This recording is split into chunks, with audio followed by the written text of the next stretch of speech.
അതിൻ്റെ നിർമ്മാണ ഘട്ടത്തിൽ എന്തൊക്കെയാണ് നമ്മൾ പറഞ്ഞത്? പുഴയുടെ അടിത്തട്ടിലെ മണ്ണ് നീക്കം ചെയ്യുന്നു. പിന്നെ വെൽക്കർബിൻ്റെ റീഎൻഫോഴ്സ്മെൻറ്റ് വയ്ക്കുക. കുത്തനെയുള്ള ബാറുകൾ 2 മീറ്ററോളം കർബിന് പുറത്തേക്ക് വരുന്ന രീതിയിലായിരിക്കണം വയ്ക്കേണ്ടത്.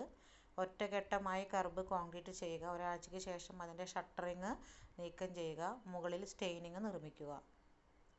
ക്യൂറിങ് വേണ്ടത്ര സമയം അനുവദിച്ച ശേഷം കർബിനകത്തെ വസ്തുക്കൾ നീക്കം ചെയ്ത് വെല്ല് വീണ്ടും നമ്മളിങ്ങനെ ഉള്ളിൽ കുഴിച്ചിട്ട് താഴ്ത്തണം. വെല്ലിൻ്റെ ഭാരം കാരണം വീണ്ടും അത് എന്ത് ചെയ്യും? താഴേക്ക് പോകും. മണ്ണ് ഉറപ്പ് കൂടിയതാണെങ്കിൽ വെല്ല് താഴോട്ട് നീങ്ങാനായിട്ട് മുകളിൽ മണൽച്ചാക്കോ മറ്റോ വെച്ച് ഭാരം വർദ്ധിപ്പിക്കേണ്ടതാണെന്ന്. നമ്മുടെ റിങ് ഇറക്കുന്നതില്ലേ, കിണറിൽ റിങ് ഇറക്കുന്ന ആ സെയിം ഒരു അതൊന്നും നിങ്ങൾ മനസ്സിലാലോചിച്ചാൽ മതി. വെല്ല് വേണ്ടത്ര സ്പോട്ട് നീങ്ങിക്കഴിഞ്ഞാൽ, താഴോട്ട് നീങ്ങിക്കഴിഞ്ഞാൽ കോൺക്രീറ്റ് ഒഴിച്ച് അടിഭാഗത്ത് ബോട്ടം പ്ലഗ് നിർമ്മിക്കുക. മുകളിൽ ആവശ്യമായ വസ്തുക്കൾ നിറച്ച ശേഷം കോൺക്രീറ്റ് ടോപ്പ് പ്ലഗും വെൽ ക്യാപ്പും നമ്മൾ നിർമ്മിക്കുക എന്നാണ് പറയുന്നത്. അതായത് നമ്മൾ ആ കിണറ്റിലൊക്കെ റിങ് ഇറക്കുന്ന പോലെ ആ സെയിം തന്നെയാണ് ഇതിൻ്റെ ഒരു പ്രോസസ്സ് വരുന്നത്. ഏതിൻ്റെ? നമ്മുടെ വെൽ ഫൗണ്ടേഷൻ്റെ ഒരു കൺസ്ട്രക്ഷൻ പ്രോസസ്സ് എന്ന് പറയുന്നത് ആ ഒരു സെയിം പ്രോസസ്സ് തന്നെയാണ്. നമ്മൾ ഇത് എന്താ പറയുക, ആദ്യം ഒരു റിങ് ഇറക്കിയിട്ട് പിന്നെ നമ്മൾ അതിൻ്റെ ഉള്ളിൽ നിന്ന് മണ്ണെടുത്ത് അതിൻ്റെ മുകളിൽ അങ്ങനെ കെട്ടിപ്പോകുന്ന ഒരു സിസ്റ്റം, ആ സെയിം സിസ്റ്റം തന്നെയാണ് ഇതിലും വരുന്നത്. ഞാൻ അതിൻ്റെ ഒരു വീഡിയോ കൂടി നിങ്ങൾക്ക് ഇട്ടുതരാം. അടുത്തതിൽ കോഫർ ഡാമുകൾ പറയുന്നുണ്ട്. കോഫർ ഡാം നമുക്ക് പഠിക്കാനൊന്നുമില്ല, ജസ്റ്റ് അവരത് എന്താണെന്നുള്ളത് മാത്രം അതിൽ എഴുതിക്കുന്നതാണ്. ഒരു സ്ഥലത്ത് ജലത്തെയോ മണ്ണിനെയോ രണ്ടിനെയുമോ തടഞ്ഞു നിർത്താനായിട്ട് താൽക്കാലികമായി നിർമ്മിക്കുന്ന ഘടനയാണ് നമ്മൾ കോഫർ ഡാം എന്ന് പറയുന്നത്. അപ്പോൾ നമ്മൾ നേരത്തെ ആ ഒരു പിക്ചർ കാണിച്ചപ്പോൾ അതിൽ നമ്മളിങ്ങനെ അതിൻ്റെ സൈഡ് ഇങ്ങനെ സ്റ്റെയിനിങ് കെട്ടിയിട്ടുണ്ടായിരുന്നില്ലേ, അതിൻ്റെ സൈഡിൽ മരം കൊണ്ട് കെട്ടിയിട്ടുണ്ടായിരുന്നില്ലേ, ആ പിക്ചർ നോക്കിയാൽ കാണാം. അതിനെയാണ് നമ്മൾ കോഫർ ഡാം എന്ന് പറയുന്നത്. അതായത് ഒരു സ്ഥലത്ത് ജലത്തെയോ മണ്ണിനെയോ അല്ലെങ്കിൽ രണ്ടിനെയോ തടഞ്ഞു നിർത്താനായിട്ട് താൽക്കാലികമായിട്ട് നിർമ്മിക്കുന്ന ആ ഒരു സ്ട്രക്ചറിനെയാണ് നമ്മൾ കോഫർ ഡാം എന്ന് പറയുന്നത്. മണ്ണ്, മരം, സ്റ്റീല്, കോൺക്രീറ്റ് തുടങ്ങിയ വസ്തുക്കളാണ് ഇവയുടെ നിർമ്മാണത്തിന് വേണ്ടി നമ്മൾ ഉപയോഗിക്കുന്നത്. പായലിറക്കാനും പാലങ്ങളുടെയും അണക്കെട്ടുകളുടെയും ഫൗണ്ടേഷൻ ഉണ്ടാക്കാനും മറ്റു കോഫർ ഡാമുകൾ നിർമ്മിക്കേണ്ടത്. താഴെ പറയുന്ന വിവിധ തരത്തിലുള്ള കോഫർ ഡാമുകളുണ്ട്. ഇപ്പോൾ കോഫർ ഡാം എന്താണെന്നുള്ളത് അറിഞ്ഞു വയ്ക്കുക. ഡെക്ക്, അതായത് നമ്മൾ താൽക്കാലികമായിട്ട് ഉണ്ടാക്കുന്ന ഒരു സ്ട്രക്ചർ, നമ്മളിപ്പോൾ നേരത്തെ പിക്ചറിൽ കാണിച്ചില്ലേ, നമ്മളായിട്ടിരിക്കുന്ന പിക്ചറിൽ കാണിച്ചില്ലേ, ഇതുപോലെ നമ്മൾ ഇതിൻ്റെ അടിയിലത്തെ കൺസ്ട്രക്ഷൻ വരുമ്പോൾ ഇതിനെ തടഞ്ഞു നിർത്താൻ വേണ്ടിയിട്ട് ഈ സൈഡിൽ നമ്മൾ കെട്ടിയുണ്ടാക്കുന്ന ഈ സ്ട്രക്ചറിനെയാണ് നമ്മൾ എന്ത് പറയുന്നത്? കോഫർ ഡാം എന്ന് നമ്മൾ പറയുന്നത്. ടെമ്പററി സ്ട്രക്ചർ, നമ്മുടെ കൺസ്ട്രക്ഷൻ്റെ സൗകര്യത്തിന് വേണ്ടിയിട്ട് നമ്മൾ താൽക്കാലികമായിട്ട് കെട്ടിയുണ്ടാക്കുന്ന സ്ട്രക്ചർ, അതിനെയാണ് നമ്മൾ എന്ത് പറയുന്നത്? കോഫർ ഡാം എന്ന് പറയുന്നത്. അതിൻ്റെ ഔട്ടറിൽ കെട്ടിയുണ്ടാക്കിയിട്ടുള്ളത് കേട്ടോ. ഇത്രയും കാര്യങ്ങളാണ് നമുക്ക് ഈ ഫൗണ്ടേഷൻ്റെ ചാപ്റ്ററിൽ നമുക്ക് പഠിക്കാനുള്ളത്. അതായത് മെയിനായിട്ട് എന്താ പറയുക, മെയിനായിട്ട് അതായത് ഇമ്പോർട്ടൻ്റ് ആയിട്ട് ഇതിൽ നമുക്ക് വരുന്ന കാര്യം എന്ന് പറയുന്നത്, ചോദിക്കാറുള്ള ക്വസ്റ്റ്യൻ എന്ന് പറയുന്നത്, ഒന്നാമത് ക്ലാസിഫിക്കേഷനാണ്. അതായത് ഫൗണ്ടേഷൻ എത്ര ടൈപ്പ് ഉണ്ട് എന്ന് ചോദിക്കും. അപ്പോൾ എത്ര ടൈപ്പ് ഉണ്ട്? 2 തരത്തിലാണ് നമുക്ക് ഫൗണ്ടേഷൻ ഉള്ളത്. ഒന്ന് ഷാലോ ഫൗണ്ടേഷനും രണ്ടാമത്തേത് ഡീപ്പ് ഫൗണ്ടേഷനും. ഇനി ഷാലോ ഫൗണ്ടേഷനും ഡീപ്പ് ഫൗണ്ടേഷനും അതിൻ്റെ ക്ലാസിഫിക്കേഷൻ ചോദിക്കും. അതായത് അതൊക്കെ എത്ര ടൈപ്പിലുണ്ട്, ഏതൊക്കെ തരത്തിലുണ്ട്. അത് കൂടുതലും നമുക്ക് ക്വസ്റ്റ്യൻ വരാറുള്ളത് ഷാലോ ഫൗണ്ടേഷനാണ് വരാറുള്ളത്.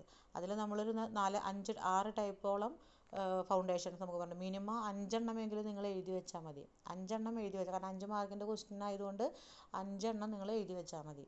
അതിൽ ഷാലോ ഫൗണ്ടേഷനിൽ നമുക്കറിയാം അധികം താഴ്ച കൊടുക്കാത്ത ഫൗണ്ടേഷനെയാണ് നമ്മൾ ഷാലോ ഫൗണ്ടേഷൻ എന്ന് പറയുന്നത്. താഴ്ച കൂടുതൽ കൊടുക്കുന്ന ഫൗണ്ടേഷനാണ് നമ്മൾ എന്ത് പറയുന്നത്?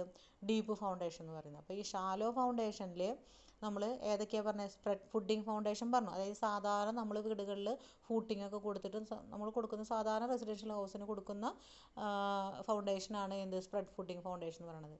രണ്ടാമത് പറയുന്നത് എന്താണ്? ഗ്രില്ലേജ് ഫൗണ്ടേഷനാണ് നമ്മൾ പറയുന്നത്. ഗ്രില്ലേജ് ഫൗണ്ടേഷൻ 2 തരത്തിലുണ്ട്, ടിമ്പറും ഉണ്ട്, സ്റ്റീലും ഉണ്ട്.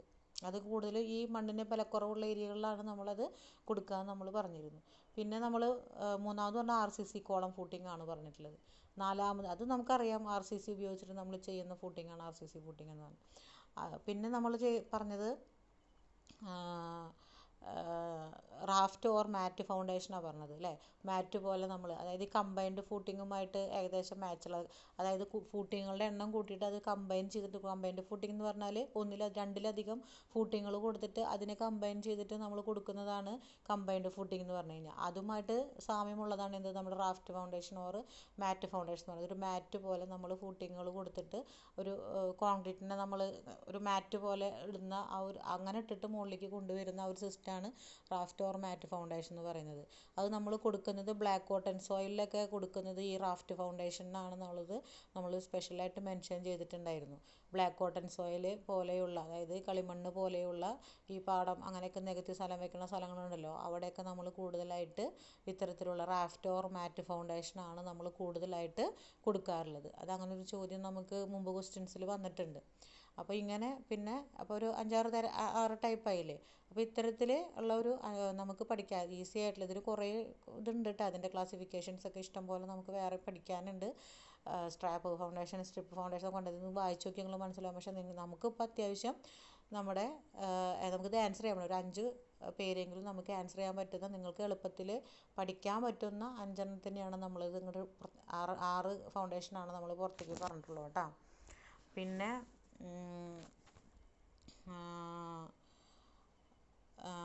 പൈൽ ഫൗണ്ടേഷൻ, അതായത് ഡീപ്പ് ഫൗണ്ടേഷനിൽ വരുന്നതാണ് എന്ത്, പൈൽ ഫൗണ്ടേഷൻ നമ്മൾ ഇതുപോലെ തന്നെ ചോദിച്ചു കഴിഞ്ഞാൽ, ക്ലാസിഫിക്കേഷൻ ചോദിച്ചു കഴിഞ്ഞാൽ തന്നെ നമ്മൾ അതിന് ആൻസർ എഴുതുമ്പോൾ ഇതുപോലെ ഒരു 5 എണ്ണം മിനിമം നമ്മൾ എഴുതിയാൽ മതി.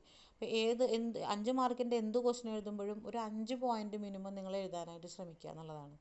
അപ്പോൾ ഈ 5 എണ്ണം എഴുതുന്ന സമയത്ത് നമ്മൾ പൈൽ ഫൗണ്ടേഷനെ നമ്മൾ അതിനെ ആ പൈലായിട്ട് ഉപയോഗിക്കുന്ന അതിൻ്റെ മെറ്റീരിയൽസിനെ അടിസ്ഥാനമാക്കിയിട്ട് നമ്മൾ അതിനെ ക്ലാസിഫൈ ചെയ്ത് നമ്മൾ പറഞ്ഞിരുന്നു.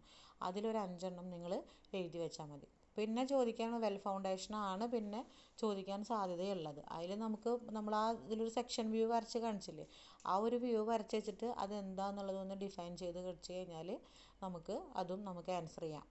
അപ്പോൾ ഇങ്ങനെ ഒരു 3 ക്വസ്റ്റ്യൻസാണ് ഈ ഫൗണ്ടേഷൻ എന്ന് പറയുന്ന ചാപ്റ്ററിൽ നിന്ന് ഞാൻ പ്രതീക്ഷിക്കുന്നത്. ഞാനല്ല, പൊതുവേ നമുക്ക് ഇത്രയും നാളത്തെ ക്വസ്റ്റ്യൻ പേപ്പറിൽ നമ്മൾ കണ്ടിട്ടുള്ളത്. ഒന്ന് ടൈപ്സ് ഓഫ് ഫൗണ്ടേഷൻ, ആ ടൈപ്സ് ഓഫ് ഫൗണ്ടേഷൻ എന്നുള്ള ക്വസ്റ്റ്യൻസാണ് ബാക്കി 3 എണ്ണം വരുന്നത്. ഏത്, ക്ലാസിഫിക്കേഷൻ ഓഫ് ഷാലോ ഫൗണ്ടേഷൻ, അല്ലെങ്കിൽ ക്ലാസിഫിക്കേഷൻ ഓഫ് ഡീപ്പ് ഫൗണ്ടേഷൻ, അല്ലെങ്കിൽ വെൽ ഫൗണ്ടേഷൻ. ഇങ്ങനെ 3 ക്വസ്റ്റ്യൻസാണ് നമ്മൾ ഫൗണ്ടേഷൻ എന്ന് പറയുന്ന ചാപ്റ്ററിൽ നിന്ന് 5 മാർക്കിൻ്റെ ക്വസ്റ്റ്യനായിട്ട് പ്രതീക്ഷിക്കുന്നത്. അപ്പോൾ അതൊന്ന് നിങ്ങൾ നോട്ട് ചെയ്ത് വെച്ചേക്കുക. പിന്നെ നമുക്കിതിൽ അത് 3 പഠിച്ചാൽ തന്നെ നമുക്ക് ഈ ചാപ്റ്റർ കംപ്ലീറ്റ് ആയി. പിന്നെ നമുക്കിതിൽ 1 വേർഡ് ക്വസ്റ്റ്യൻസ് ഒക്കെയാണ് ചോദിക്കാൻ സാധ്യതയുള്ളത്. അപ്പോൾ 1 വേർഡ് ക്വസ്റ്റ്യൻ ചോദിക്കാൻ സാധ്യതയുള്ളതെന്ന് പറഞ്ഞു കഴിഞ്ഞാൽ, ഞാൻ നിങ്ങളോട് ബിൽഡിങ്ങിൻ്റെ പാർട്സുകൾ ഞാൻ പറഞ്ഞു തന്നിട്ടുണ്ട്. അതായത് 2 തരത്തിലാണുള്ളത്. ഒന്ന് എന്താ, സൂപ്പർ സ്ട്രക്ചറും രണ്ടാമത്തേത് സബ് സ്ട്രക്ചറും അല്ലെങ്കിൽ ഫൗണ്ടേഷൻ എന്ന് നമ്മൾ പറഞ്ഞിട്ടുണ്ടായിരുന്നു. അപ്പോൾ അങ്ങനെ വരുന്ന ആ പാർട്സുമായി ബന്ധപ്പെട്ടിട്ട് വരുന്ന ക്വസ്റ്റ്യൻസുകളാണ് 1 വേർഡ് ക്വസ്റ്റ്യൻസ് എന്ന് നമുക്ക് ഈ ഫൗണ്ടേഷൻ എന്ന് പറഞ്ഞ ചാപ്റ്ററിൽ നിന്ന് സാധാരണയായിട്ട് നമുക്ക് ചോദിക്കാറുള്ളത്. അപ്പോൾ ഈ 3 ക്വസ്റ്റ്യൻ പഠിച്ചാൽ തന്നെ അത്യാവശ്യം ഇതിൽ നിന്ന് വരുന്ന ക്വസ്റ്റ്യൻസുകൾ നമുക്ക് ആൻസർ ചെയ്യാനായിട്ട് പറ്റും. അപ്പോൾ അതൊന്ന് നിങ്ങൾ നോട്ട് ചെയ്ത് വെച്ചേക്കുക. ബാക്കി ഈ ചാപ്റ്ററിൽ ഇപ്പോൾ നിങ്ങൾക്ക് നോക്കുമ്പോൾ നോട്ടിൽ കുറേ കിടക്കുന്നുണ്ടാവും. നമുക്ക് ആവശ്യമുള്ളത് മാത്രമേ ഞാൻ നിങ്ങൾക്ക് എടുക്കണുള്ളൂ കേട്ടോ.